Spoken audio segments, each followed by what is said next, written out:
আসসালামু আলাইকুম রহমতুল্লাহ।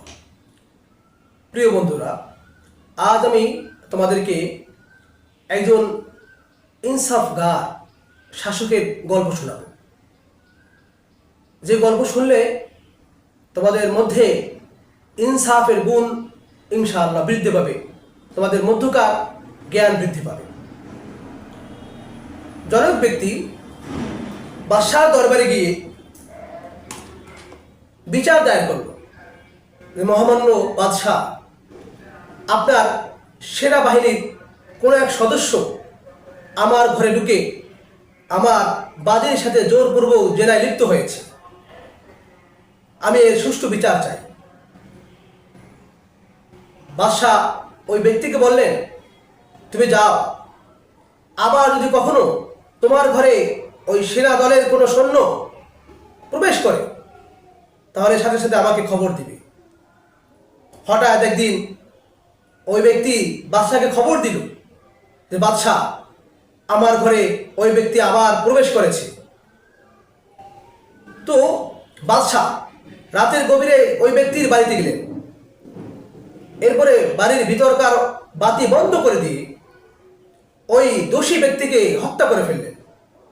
এরপর বাতি জ্বালালেন আর বললেন, হে ভাই, তোমার কাছে কোনো খাবার আছে? আমাকে কিছু খাবার দাও, আমি অনেক ক্ষুধার্ত। ওই ব্যক্তি বাদশাকে খাবার দিল আর জিজ্ঞেস করলো, বাদশাহ, আপনি এমন করলেন কেন? প্রথমে বাতি বন্ধ করলেন, আবার বাতি জ্বালালেন, এরপর আবার খাবার চাইলেন, এমন করলেন কেন? আমি জানতে চাই। ইনসাফগার বাদশাহ কাকে বলে? মনোযোগ সহকারে শুনি। বাদশাহ বললেন, হে ভাই, তুমি যখন আমার কাছে বিচার দিয়েছো, আমি ভাবতেছিলাম তোমার ঘরে ঢুকে তোমার বাদীর সাথে বেবিচার করবে, এটা আমার সন্তানও তো হতে পারে।